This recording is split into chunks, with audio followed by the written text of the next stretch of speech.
अस्सलाम वालेकुम, मैं हूं मसूद रजा। गुज़िश्ता 24 घंटों के दौरान बानी पीटीआई इमरान खान के लिए अदालती मामलात में कई मुस्बत पेशरफ सामने आई हैं।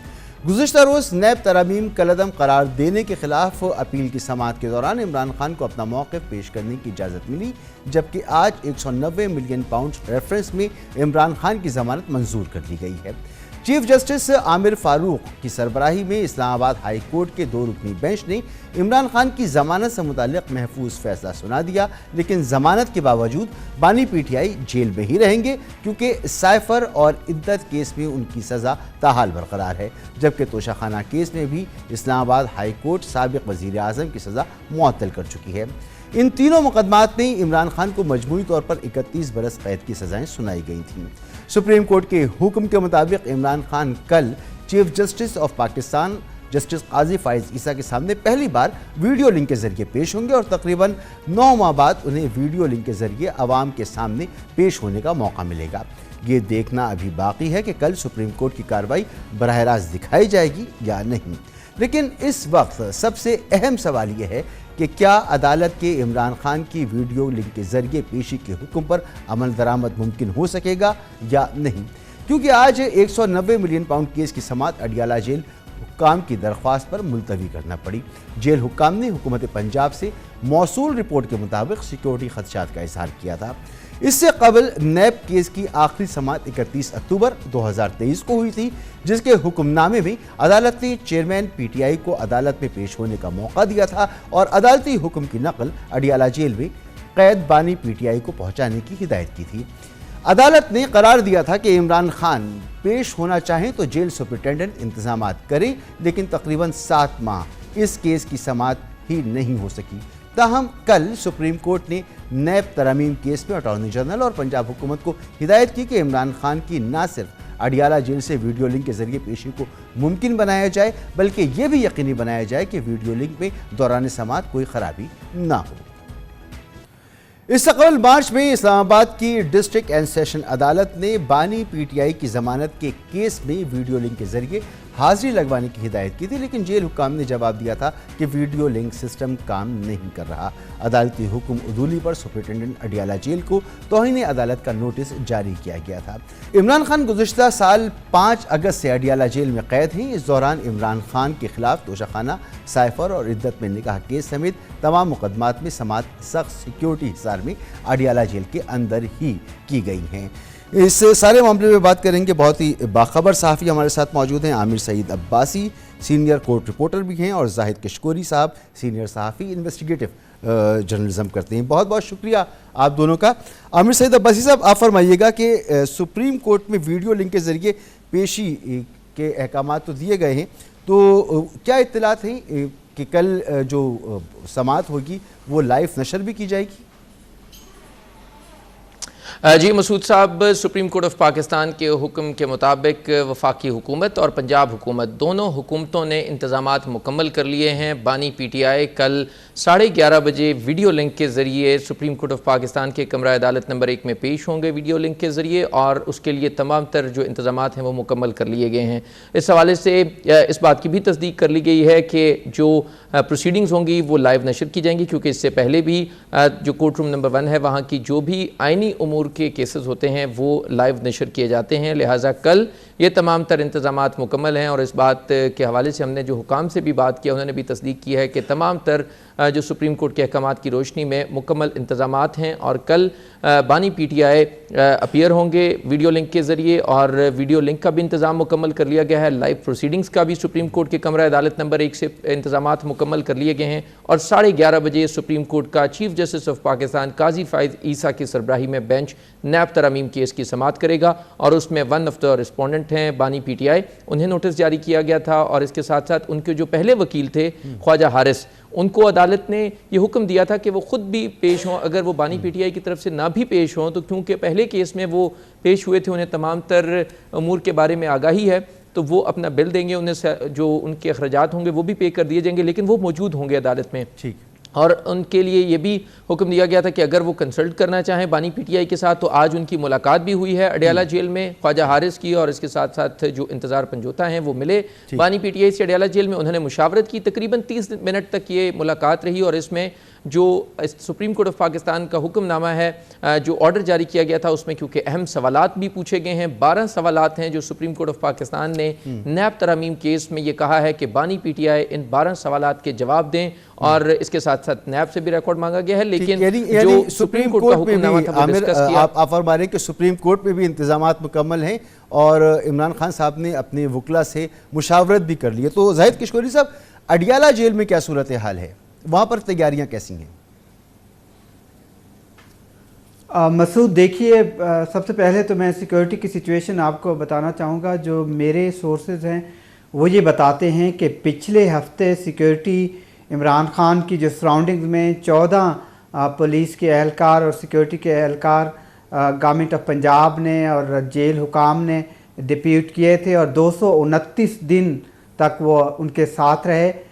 14 में से 10 को तब्दील कर दिया गया अचानक से, क्योंकि जो जेल की सराउंडिंग्स की सिक्योरिटी थी या फिर कुछ मालूमात जो थी वो पब्लिक डोमेन में जा रही थी, या उनके ऐसे कॉन्टेक्ट इस्टेब्लिश किए गए जो उनके सराउंडिंग में थे जिनको चेंज करना पड़ा। अगरचे ये मामूल का वाक़या बताया जा रहा है, लेकिन सिक्योरिटी सूरत हाल की वजह से पिछले हफ्ते आज से 6 दिन पहले 10 अफराद को चेंज कर दिया गया, नए अफराद लाए गए हैं। इस तरह 14 अफराद उनके साथ हैं। इसके अलावा 5 मज़ीद उनकी अहलिया को भी दे दिए गए हैं सिक्योरिटी एहलकार, जबकि उससे पहले सिर्फ एक मुशक्कती खातून उनके साथ थी।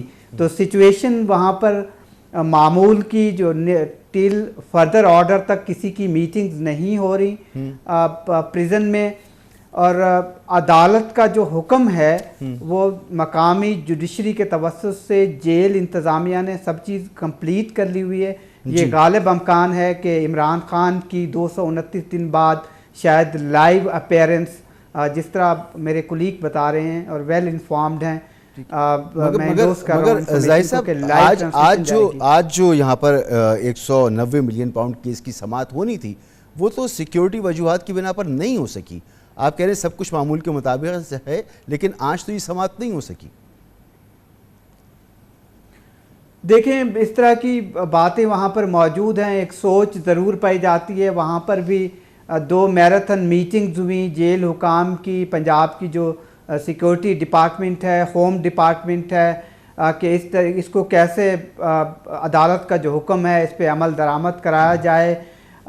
ये हो सकता है कि शायद इस तरह की तकनीकी मसाइल सामने आए। अदालत ने तो प्रोसीडिंग सुनने के लिए भी मरकज़ी, क्योंकि वो पिटिशनर हैं, इसमें इम्पॉर्टेंट केस है, अगर ये केस इमरान खान के ख़िलाफ़ आता है तो एक पिंडोरा बॉक्स खुल जाएगा, सारे केसेस दोबारा खुलेंगे। और अगर इनके हक़ में फ़ैसला मिसाल के तौर पर उड़ा देती है अदालत, तो फिर तो इमरान खान को फ़ायदा है इस केस में, क्योंकि 2 केसेस में इम्पॉर्टेंट केसेस थे, और वो इस नए कानून की रोशनी में उसको बहुत फ़ायदा होगा, और लगता है कि वो ग्रेटर काज के लिए खड़े हैं।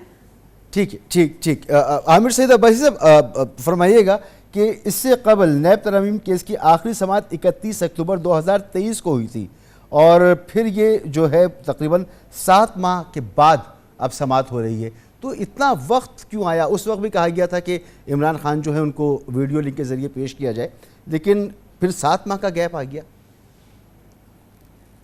मसूद साहब, क्योंकि कोर्ट प्रोसीडिंग्स में जब भी आप जब अपील दायर कर दी जाए किसी ऑर्डर के अगेंस्ट, तो उसमें फ़र्स्ट हियरिंग में एक इंटरिम रिलीफ देने के बाद फिर वो अपने नंबर पर अपील समाअत के लिए मुकर्रर होती है।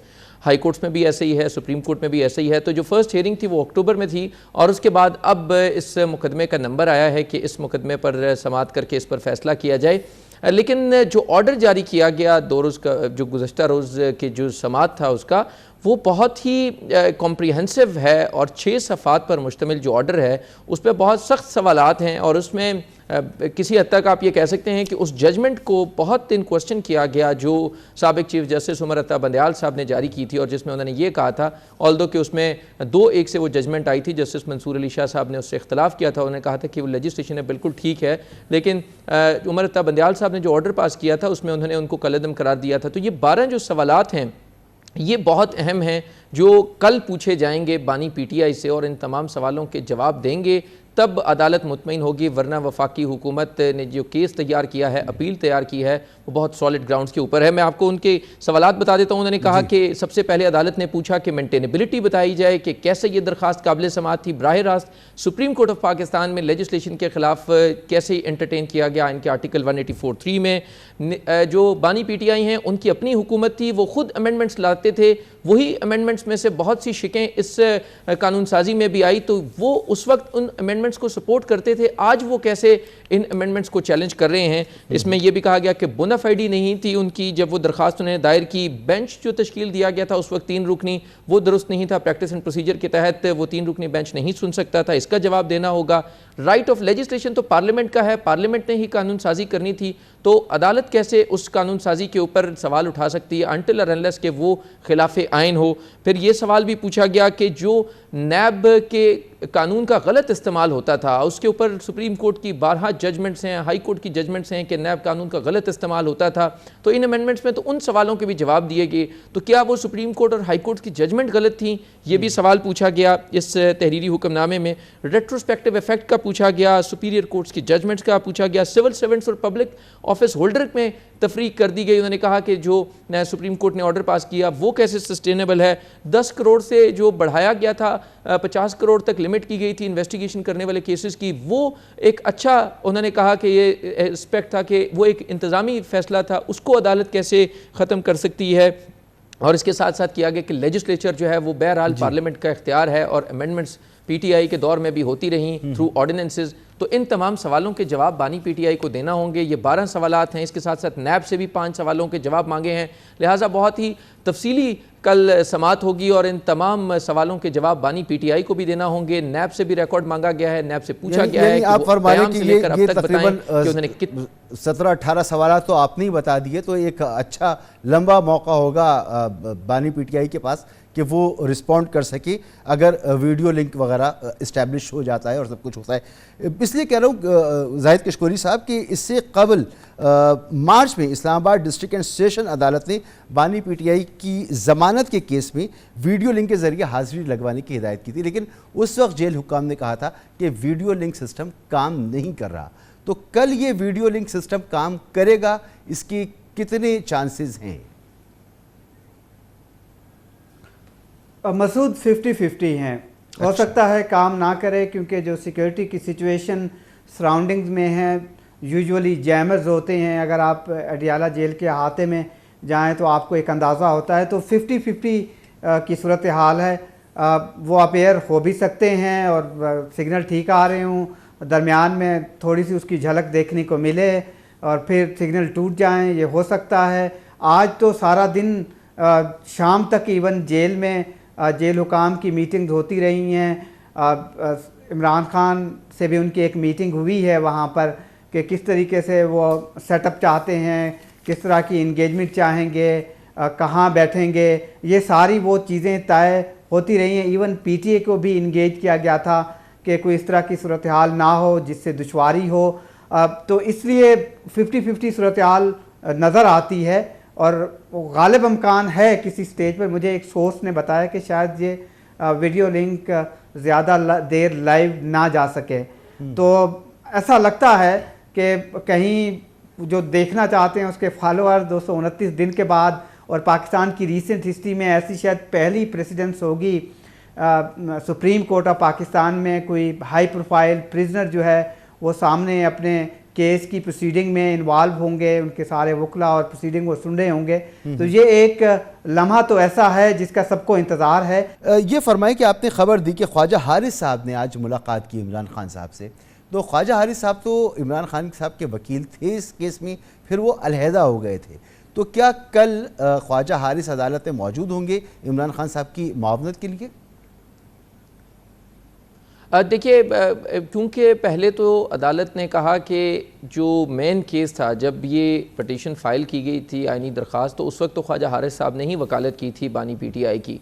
लेकिन अब जब अपील में मामला आया तो उन्होंने कहा कि उनके वकील अब ख्वाजा हारिस नहीं रहे। लेकिन अदालत ने कहा कि क्योंकि इनके वकील रहे हैं, अगर वो मुशावरत करना चाहें तो मुशावरत भी कर सकते हैं और ख्वाजा हारिस अदालत में मौजूद हों। ये अदालत ने अपने हुक्मनामे में भी कहा है। उन्होंने कहा कि अगर उनकी कोई फ़ीस होगी तो वो भी अदालत देने के लिए तैयार है, लेकिन उनकी अदालत में मौजूदगी बड़ी ज़रूरी है, क्योंकि अदालत उनसे भी इन सवालों के जवाब चाह रही है। और पहले ये भी राय दी गई जस्टिस अतर मंडला साहब की तरफ से कि अमाइकस मुकर्रर कर दिया जाए अदालती मुआविन, लेकिन क्योंकि चीफ जस्टिस ने कहा कि नहीं, क्योंकि वो एक पार्टी की तरफ से पेश हो चुके हैं, लिहाजा वो अब शायद अमाइकस के तौर पर पेश ना हो सकें। लिहाजा अदालत ने कहा कि वो असिस्ट ज़रूर करें इन सवालों के जवाब, अगर वो बानी PTI के वकील ना भी हों तो इनफरादी तौर के ऊपर वो अदालत की मुआवनत करें। लिहाजा ख्वाजा हारिस भी कल मौजूद होंगे, बानी PTI अपने आर्गूमेंट्स खुद देंगे। उन्होंने आज मुलाकात जरूर की अपने वकील से और ख्वाजा हारिस मौजूद थे, उन्होंने 30 मिनट तक तो आपने तफसील से बता दिया। जाहिद किशोरी साहब, आप कुछ कहना चाह रहे थे, ज़रा जल्दी से फरमाइएगा, वक्त थोड़ा कम है।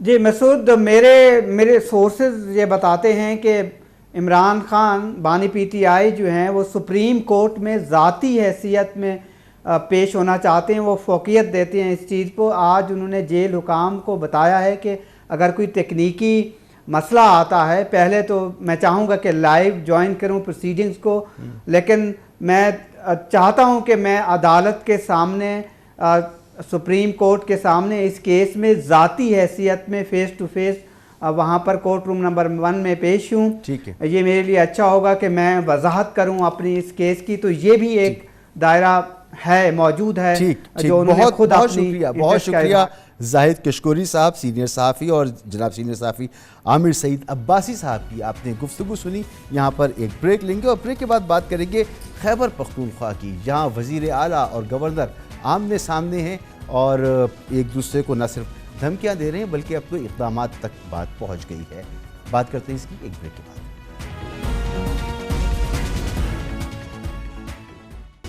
वज़ीर आला खैबर पख्तूनख्वा अली अमीन गंडापुर ओहदा संभालने के बाद से अपने जारहाना अंदाज के बाइस मुसलसल खबरों में हैं। कभी सूबे का हक ना देने पर इस्लामाबाद पर कब्जे की धमकी देते हैं, तो कभी नून लीग और पीपल्स पार्टी की क़यादत को ललकारते नजर आते हैं।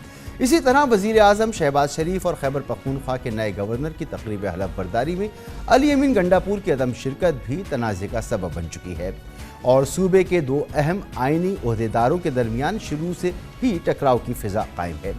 एक ही हल्के से ताल्लुक़ रखने के बावजूद गवर्नर और वज़ीर आला के दरमियान ऐसी गोलाबारी देखने को मिली है जिसकी मिसाल माजी में मुश्किल से ही मिलती है। ताहम वज़ीर आला ने एक कदम आगे बढ़ते हुए आज खैबर पख्तूनख्वा हाउस इस्लामाबाद में नौमुंतखब गवर्नर फैसल करीम कुंडी के दाखिले पर पाबंदी लगा दी है, जिसका फैसला खैबर पख्तूनख्वा काबीना के इजलास में किया गया। इस इक़दाम के रद्द अमल में गवर्नर फैसल करीम कुंडी ने कहा कि KP हाउस इस्लामाबाद में गवर्नर की एनेक्सी को बंद करना गैर आईनी है। मैं गवर्नर हाउस में किसी वज़ीर आला की आमद पर पाबंदी नहीं लगाऊंगा।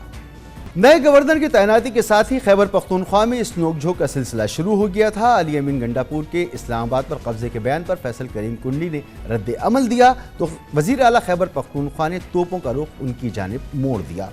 डेरा इस्माइल खान में जल्दी से खिताब के दौरान अली अमीन गंडापुर ने गवर्नर को मुखातिब करते हुए कहा कि गवर्नर की इस वक्त सूबे में कोई हैसियत है न काम। अगर सियासी गुफ्तगू करेंगे तो फिर मुंह तोड़ जवाब मिलेगा। उन्होंने कहा कि आपकी गाड़ी का तेल भी मेरे बजट से आता है। अगले दिन वज़ीर आला की धमकी का ताबड़तोड़ जवाब देते हुए गवर्नर फैसल करीम कुंडी ने बयान दिया कि इस्लामाबाद में उन्हें भागने के लिए एक्सप्रेस वे मिल गई थी, मगर मैं इन्हें यहाँ सड़कों पर घसीटूंगा। एक तरफ वज़ीर आला अली अमीन गंडापुर की गवर्नर से चपकलिश जारी है तो दूसरी जानिब सूबे के फंड समेत मुख्तलिफ मामलात पर विफाक से तनाज़ात भी बरकरार हैं, जिस पर अली अमीन गंडापुर कई बार विफाक को ललकार चुके हैं। अपने गवर्नर के दिफा और अली अमीन गंडापुर की शोला बयानी पर पीपल्स पार्टी के चेयरमैन बिलावल भुट्टो जरदारी ने आज कौमी असम्बली में उन्हें शदीद तनकीद का निशाना बनाया। उनका कहना था कि पिछली दफ़ा पंजाब को बुज़दार की शक्ल में तोहफा दिया गया था, खैबर पख्तूनख्वा का क्या कसूर है।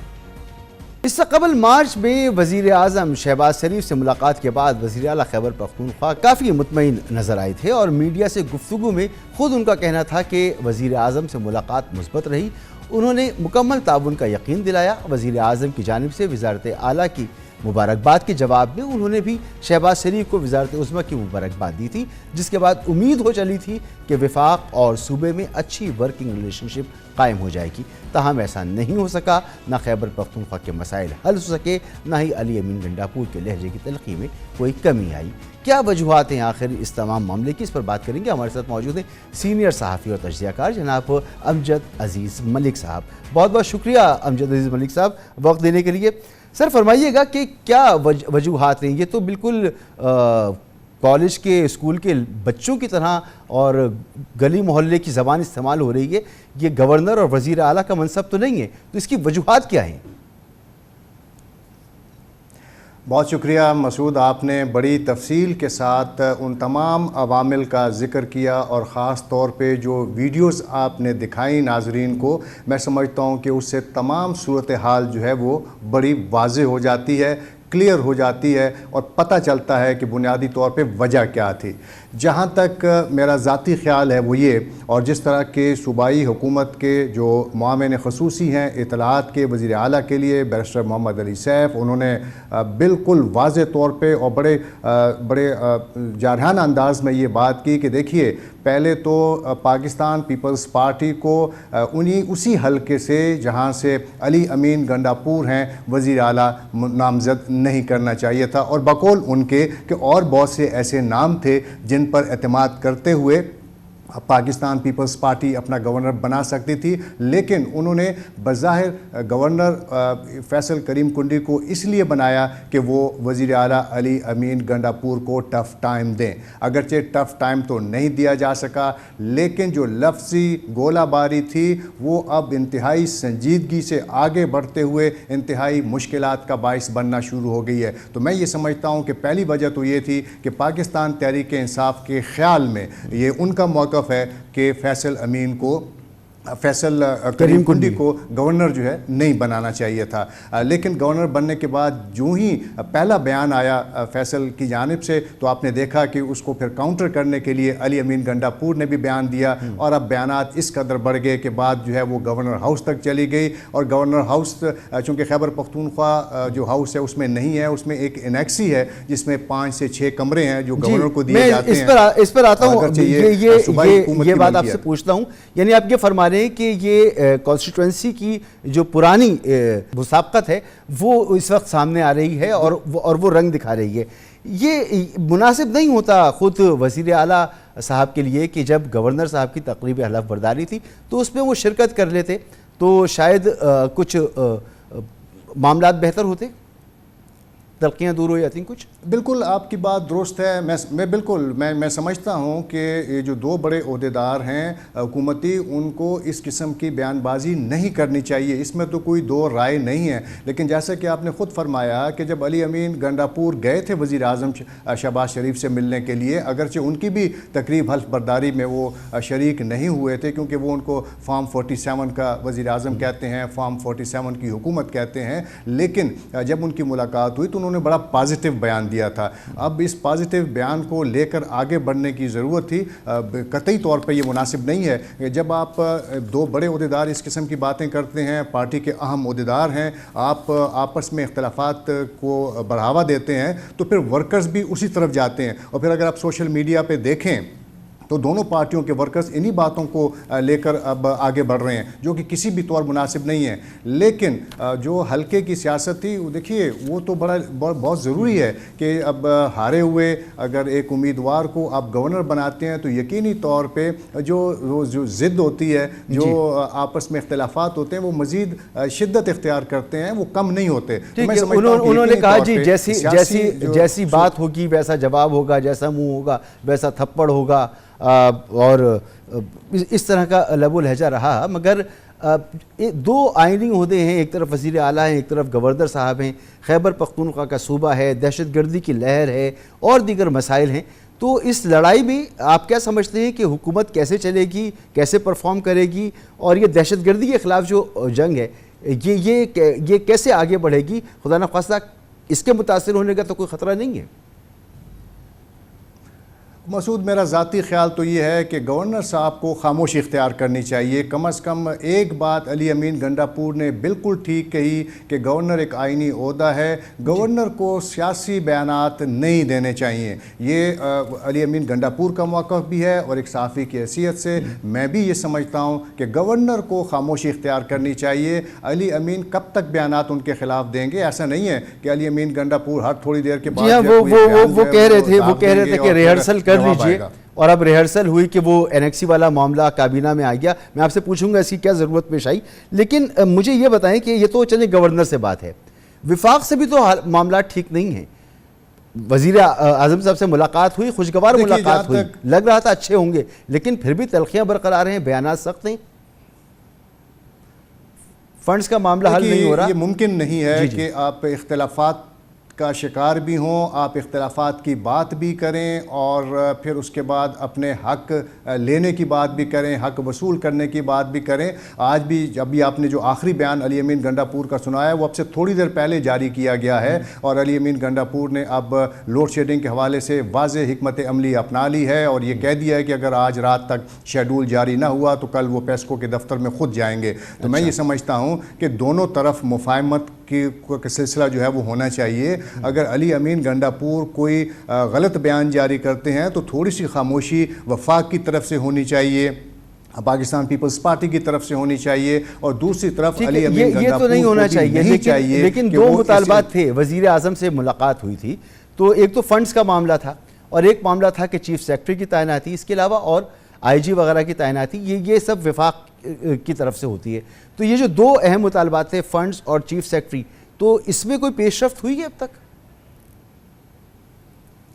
देखिए, अभी तक कोई पेशरफ्त नहीं हुई है। आज भी हमारी जो मुशीर हैं ख़जाना के वज़ीर आला के लिए मुज़म्मिल असलम, जो कि ख़ुद भी बड़े माहिर इक़्तिसादियात हैं, उनका भी यही मौक़िफ़ था कि अब खैबर पख्तूनख्वा को ठीक है अपने वसाइल को भी बढ़ाना होगा, लेकिन वफाकी हुकूमत को भी चाहिए कि वो जल्द से जल्द हमारे फ़ंड्स जारी करें। जब आप खैबर पख्तूनख्वा को चोर कहेंगे, यहाँ के लोगों को आप चोर कहेंगे और बिजली की कीमत बढ़ाते चले जाएंगे, बिजली पैदा करने वाले सूबे के साथ ये सलूक जो है ये भी मुनासिब तो नहीं है। लिहाजा मैं ये समझता हूँ कि अभी तक इसमें कोई ख़ास पेशरफ्त तो नहीं हुई। लिहाजा वफाकी हुकूमत को न सिर्फ ये कि खैबर पख्तूनख्वा के पनबिजली के जो बकायाजात हैं, उसके अलावा जो डिफरेंट रॉयल्टीज़ हैं वो फौरी तौर पर अदा करने की ज़रूरत है। बहुत बहुत शुक्रिया आपका अमजद अजीज़ मलिक साहब, आपने गुफ्तगू सुनी। इसके साथ लेंगे यहाँ पे ब्रेक, और ब्रेक के बाद बात करेंगे पाकिस्तान स्टॉक एक्सचेंज की। रिकॉर्ड यहाँ टूट रहे हैं, 75,000 पॉइंट्स की सतह ऊपर कर गई है स्टॉक एक्सचेंज,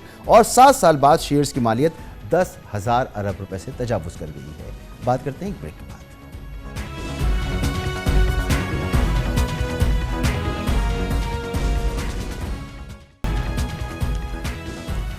पाकिस्तानी मईशत के लिए खुश आइन बात है कि स्टॉक मार्केट का बुलंदी का जो सफ़र है वो जारी है। आज स्टॉक मार्केट तारीख की पहली बार 75,000 पॉइंट्स की सतह उबूर कर गई। ताहम दिन के इख्तिताम पर मार्केट 132 पॉइंट्स के इजाफे से 74,663 पॉइंट्स पर बंद हुई। सिर्फ इस माह के 15 रोज़ के दौरान मार्केट में 3,400 पॉइंट्स बढ़ गए, जिसमें ऑयल एंड गैस सेक्टर में 700, बैंकिंग सेक्टर में 540 और सीमेंट सेक्टर के स्टॉक्स में 475 पॉइंट्स का इजाफा हुआ। पिछले माह अप्रैल में भी स्टॉक मार्केट में 4,000 पॉइंट्स का इजाफा देखा गया था। इस माली साल के आगाज से अब तक मार्केट में 33,273 पॉइंट्स का इजाफा हो चुका है, यानी मार्केट 80% बढ़ चुकी है, और 7 साल बाद पाकिस्तान स्टॉक के शेयर्स की मजमूई मालियत 10,000 अरब रुपए से तजावुज़ कर गई है। दूसरी जानिब बैनुल-अक़वामी इदारे मॉर्गन स्टैनले कैपिटल इंटरनेशनल की जानिब से नेशनल बैंक ऑफ पाकिस्तान को इंडेक्स में शामिल किया गया है, जिसका मुस्बत असर पाकिस्तान के स्टॉक एक्सचेंज पर भी पड़ा है। इस पेशरफ्त के बाद स्टॉक मार्केट में मजीद 30 से 40 मिलियन डॉलर्स की सरमायाकारी मुतवक्के है। दिलचस्प बात यह भी है कि पिछले 30 रोज़ में गैर मुल्की सरमायाकार पाकिस्तान स्टॉक एक्सचेंज में 50 मिलियन डॉलर्स की सरमायाकारी कर चुके हैं, जबकि इसी माली साल के दौरान अभी तक आलमी इन्वेस्टर्स स्टॉक मार्केट में 13 करोड़ 60 लाख डॉलर्स मालियत के शेयर्स खरीद चुके हैं। तजज़ियाकारों के मुताबिक स्टॉक एक्सचेंज में तेज़ी की वजूहात पाकिस्तान और IMF के दरमियान नए मालियाती प्रोग्राम के लिए जारी मुज़ाकरात भी हैं। सिटी बैंक की रिपोर्ट के मुताबिक इस प्रोग्राम के तहत पाकिस्तान को IMF से 4 बरसों पर मुहित 8 अरब डॉलर्स का बेल आउट पैकेज मिलने की उम्मीद है। इसी के साथ अप्रैल में महंगाई की शरह पिछले 2 साल की कमतरीन 17.3% पर आ गई, जिसके बाद इस बात का कभी इम्कान है कि स्टेट बैंक अगली मॉनेटरी पॉलिसी में शरह सूद में कमी लाएगा, जो पिछले 11 माह से 22% की सतह पर मुंजमद है। इस तमाम सूरत हाल पे बात करेंगे। हमारे साथ मौजूद हैं जनाब मोहतरम मोहम्मद सोहेल साहब, CEO टॉप लाइन सिक्योरिटीज़। बहुत बहुत शुक्रिया सोहेल साहब वक्त देने के लिए। 22% शरह सूद है, बिजली और गैस के निर्ख सनतकारों की रात की नींदें उड़ा चुकी हैं। स्टॉक मार्केट के सरमायाकार ऐसा क्या आखिर देख रहे हैं जो शेयर्स में जमकर सरमायाकारी की जा रही है और मार्केट आए रोज बुलंदी के नए रिकॉर्ड बना रही है? बिस्मिल्लाहिर्रहमानिर्रहीम। थैंक यू मसूद भाई। देखें, जो स्टॉक मार्केट है उसके डबल होने की पिछले 12 महीने में मेन वजह 2 हैं। एक तो जितनी मईशत के हालात बुरे थे, स्टॉक मार्केट की जो वैल्यूएशन उससे ज़्यादा गिर गई थी। यानी हमें यकीन नहीं आ रहा था कि पाकिस्तान की 75 साल हिस्ट्री में कभी प्राइस अर्निंग रेशो 2-2.5 का नहीं हुआ था, जो अब हो गया था पिछले साल। जो हमसे बुरे ममालिक थे जहाँ पे सरकार डिफ़ॉल्ट हो गई थी, जैसे श्रीलंका, घाना, वहाँ के भी पी बहुत ज़्यादा हुआ करते थे। तो एक तो ये रीज़न है। दूसरा रीज़न जो आपने कहा कि जो एक आम आदमी है वो तम मुतासिर है, बिजली के रेट ज़्यादा हैं, महंगाई की शरह ज़्यादा है, शरह सूद ज़्यादा है, मगर जो पिछले 1 साल से इकोनॉमिक स्टेबलाइजेशन का अमल शुरू हुआ है तो इन्वेस्टर्स को कॉन्फिडेंस है कि आने वाले महीनों में हालात बेहतर होंगे और उसके इशारे हमें मिल चुके हैं कि जो महंगाई की शरह है, आपने अभी बताया कि 38 से 17 हो गई है, वो उम्मीद की जा रही है कि इस महीने शायद 15 से भी नीचे हो जाए।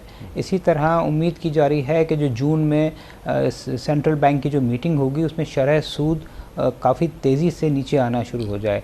तो इसका नतीजा ये है कि ना सिर्फ लोकल सरमायाकार, जिस तरह आपने कहा कि पिछले 12 माह में कोई $150 मिलियन के करीब फॉरेन इन्वेस्टमेंट भी पाकिस्तान स्टॉक एक्सचेंज में हो चुकी है, जो 6 साल के बाद इतनी एक्टिविटी हमें नज़र आ रही है। तो ये जो 2 मेन फैक्टर मैंने बताया आपको, वैल्यूएशंस और दूसरा जो इकोनॉमिक स्टेबलाइजेशन हुआ है पाकिस्तान में, जिससे उम्मीद की जा रही है कि अब एक मॉडेस्ट रिकवरी भी इकोनॉमी में शुरू होगी। क्या अब मार्केट में कीमतें बढ़ने से शेयर्स की जो मजमूई मालियत है वो 10,000 अरब रुपए से तजावुज़ कर गई है? सरकारी इदारे भी हैं जो मार्केट में लिस्टेड हैं। क्या शेयर्स की मालियत बढ़ने की सूरत में निजकारी की सूरत, जो निजकारी हमें करनी है, उसमें भी इसका कोई फ़ायदा होगा हमें? बिल्कुल होता है। देखें, जब भी कोई प्राइवेटाइजेशन होती है या कोई भी ट्रांजैक्शन होती है तो स्टॉक मार्केट में जो उसकी वैल्यूएशन होती है वो एक बेंचमार्क होती है। तो अगर यही हम प्राइवेटाइजेशन 1 साल पहले करते तो जो हमें रेट्स मिलते हैं वो आधे मिलते, आज हम करेंगे तो शायद उससे डबल मिले। आप PIA की मिसाल देख रहे हैं, कुछ माह पहले उसकी शेयर की कीमत 5-6 रुपये हुआ करती थी, अभी 25 रुपये हो गई। इसी तरह और सरकारी इदारे हैं जो लिस्टेड हैं, उनकी कीमत भी ऑलमोस्ट डबल हो गई है। तो जब कॉन्फिडेंस मार्केट में आता है और इन्वेस्टर्स ये समझता है कि हालात अब बेहतरी की तरफ जा रहे हैं, तो शेयर प्राइसेस जो हैं वो रिफ़्लेक्ट करती हैं, जिसका हुकूमत को इनडायरेक्टली फ़ायदा ये होता है कि अगर वो प्राइवेटाइजेशन कर रही है तो उसको उसकी कीमत बेहतर मिलती है। मगर ये भी तो हकीकत है ना कि कुछ ही सेक्टर्स हैं जो परफॉर्म कर रहे हैं और मार्केट बुलंदी के रिकॉर्ड तो बना रही है, लेकिन इसकी डेप्थ महदूद है। तो इसकी क्या वजह है? देखिए, पहले तो ये जो पिछले साल जो शुरू हुई थी तो बैंकिंग सेक्टर और फर्टिलाइज़र सेक्टर ने बहुत अच्छा परफॉर्म किया था, मगर अभी जब से इलेक्शन हुए हैं और इकोनॉमिक स्टेबिलिटी आई है तो हमने दूसरे सेक्टर्स में भी एक्टिविटी देखी है, ख़ास तौर से सीमेंट में, स्टील में और ऑटो सेक्टर जो सबसे लग्जरियस सेक्टर समझा जाता है, उसमें भी बेहतरी हमने देखी है। अलबत्ता ये ज़रूर है कि बहुत सारे शेयर्स की कीमतें अभी भी जो 2017 की कीमत से कम है। उसके 2 रीज़न हैं। एक तो उस कंपनी ने या तो परफॉर्म नहीं किया, और दूसरा ये है कि जो KSE 100 इंडेक्स है वो टोटल रिटर्न इंडेक्स है, उसमें प्राइस के साथ साथ डिविडेंड भी शामिल होता है। तो इसकी वजह से एक परसेप्शन ज़रूर है कि बहुत सारे शेयर्स जो हैं अभी भी अपनी एक्चुअल जो 2017 की पीक थी उससे कम है। मगर ये कहना अब मुनासिब नहीं है कि ये चंद स्टॉक्स में है। जो पिछले 1-2 महीने से जो रैली आई है उसमें वो स्टॉक्स भी जो सिक्लिकल होते हैं उन्होंने भी अच्छा परफॉर्म किया है। आपने भी शरह सूद की भी बात की थी, तो 22% शरह सूद के लिहाज से टी बिल्स जो हैं वो उसमें आलमी इन्वेस्टर की सरमायाकारी देखी तो जा रही है। पहले भी हमने देखा कि टी बिल्स जिस तेज़ी से इनमें पैसा आता है इतनी तेज़ी से वापस चला जाता है, तो इस हवाले से आप क्या कहेंगे? देखिए, लास्ट टाइम जो पैसा आया था वो बहुत तेज़ी से इसलिए चला गया था कि कोविड आ गया था, और कोविड में तो पूरी दुनिया में फंडामेंटल ही चेंज हो गए थे। और ये आपका कहना ज़रूर है, सही है कि ये हॉट मनी होता है, मगर इकोनॉमिक स्टेबिलिटी जब देखी जाती है तो हमने बहुत सारे ममालिक में देखा है वो काफ़ी अरसे तक चलता है। मगर पाकिस्तान के जो हालात हैं उसमें अगर ये जो पैसा आ रहा है टी बिल्स में, और मुझे लगता है ये और आएगा, वो अगर 6, 8, 12 महीने भी रुक जाए तो उससे फिर कॉन्फिडेंस बेहतर हो जाता है और पाकिस्तान के रिज़र्व्स बढ़ जाते हैं। और रिज़र्व जब बढ़ते हैं तो जो कमर्शियल बोरोइंग के दरवाजे पाकिस्तान पे बंद हो गए हैं वो खुल जाते हैं। तो ये हॉट मनी होती है बिल्कुल शॉर्ट टर्म के लिए है, मगर वो क्राइसिस में एक सपोर्ट का किरदार अदा करती है, जिसे जो हमने देखा है बहुत सारे ममालिक में भी इसकी वजह से कॉन्फिडेंस और स्टेबिलिटी इकोनॉमी में आती है। अच्छा, आपने जैसे मैंने अभी जिक्र किया था, एक बार फिर कहूँगा कि आपने इंटरेस्ट रेट में कमी की बात की है कि जून में ये कम हो जाएगा। तो आईएमएफ से हमारे मुज़ाकरात चल रहे हैं। आईएमएफ का कहना है कि पावर सेक्टर में बिजली, गैस वगैरह के नर्ख बढ़ाए जाएं और टैक्सेस मज़ीद लगाए जाएं। तो ऐसी सूरत हाल में तो इन्फ्लेशन बढ़ेगी, कॉस्ट ऑफ डूइंग बिजनेस जो है वो बढ़ जाएगी, तो इसमें शरह सूद फिर कैसे कम होगी? देखें, इन्फ्लेशन एक रिलेटिव टर्म है। इन्फ्लेशन का घटने का मतलब ये नहीं है कि चीज़ें सस्ती हो रही हैं।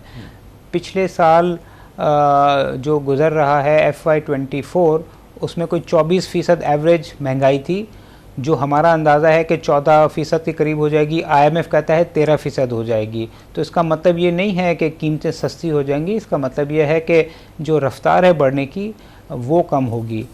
और इस महीने का जो इन्फ्लेशन की जो मैंने बात की है, कुछ लोग 13 कह रहे हैं, कुछ लोग 14 कह रहे हैं, हमारा ख्याल है कि ये 14-15 के करीब होगा। तो जो शरह सूद 22 है, इसका मतलब है कोई 7-8% का डिफरेंस हो गया है। ये भी हमने पिछले कोई 15-20 साल में इतना ज़्यादा डिफरेंस सस्टेन करते हुए नहीं देखा। इसीलिए हमारा ख्याल है कि 10 जून को जब स्टेट बैंक की कमेटी बैठेगी उस वक्त तक बहुत ज़्यादा क्लैरिटी आ गई होगी। एक तो मई का इन्फ्लेशन का नंबर भी आ गया होगा, पाकिस्तान IMF की जो मीटिंग्स चल रही हैं उसका नतीजा भी आ गया होगा, और सबसे बढ़कर ये कि उस वक्त बजट भी प्रेजेंट हो गया होगा। तो अगर वो सारी चीज़ें कमेटी देखती है कि पॉजिटिव डायरेक्शन में है तो उनके पास कोई एक्सक्यूज़ नहीं होगा कि वो इंटरेस्ट रेट को ना काटें। ठीक है। अच्छा, स्टॉक मार्केट तो चलिए उसमें सरमायाकारी हो रही है, अच्छा परफॉर्म कर रही है हमारी मार्केट, लेकिन इंडस्ट्रियल सेक्टर जो है वो जमूद का शिकार है, कॉस्ट ऑफ डूइंग बिजनेस की वजह से, तवानाई के बहरान की वजह से, इन्फ्लेशन की वजह से, और ना इसमें बैरूनी सरमायाकारी आ पा रही है। तो ये सेक्टर जो है ये कब परफॉर्म करना शुरू करेगा? आपने बिल्कुल सही कहा मसूद। देखें, पिछले साल जो इकोनॉमी में थोड़ी सी रिकवरी आई है 2 से 3% की, वो मेनली एग्रीकल्चर की वजह से आई है। कोई 15-20 साल के बाद हम एक्सपेक्ट कर रहे हैं कि एग्रीकल्चर सेक्टर की ग्रोथ 5% से ज़्यादा होगी। मगर अब हम देख रहे हैं कि चूँकि महंगाई कम हो रही है, इंटरेस्ट रेट कम होंगे, तो हमें उम्मीद है कि अगला साल शायद इंडस्ट्रियल सेक्टर में एक मॉडेस्ट रिकवरी 2 से 3% की हो, जिसके कुछ इंडिकेशन हमें मिलना शुरू हुए हैं कि ट्रैक्टर्स हैं या मोटरसाइकिल्स हैं या गाड़ियां हैं जिनकी पैदावार बहुत तेज़ी से गिर रही थी, उसमें ना सिर्फ रुकावट हुई है बट कुछ इम्प्रूवमेंट भी आई है। तो जिस तरह मैंने कहा कि स्टॉक मार्केट फॉरवर्ड लुकिंग होता है, तो स्टॉक मार्केट के जो इन्वेस्टर्स हैं लोकल और फॉरेन, वो ये एक्सपेक्ट कर रहे हैं कि अगले साल इंडस्ट्रियल ग्रोथ में भी थोड़ी सी रिकवरी देखी जाएगी। बहुत बहुत शुक्रिया मोहम्मद सोहेल साहब, CEO टॉपलाइन सिक्योरिटीज़ हमारे साथ मौजूद थे। गुफ्तगू आपने सुनी, इसके साथ प्रोग्राम का वक्त ख़त्म होता है। इजाज़त दीजिए, अल्लाह हाफ़िज़।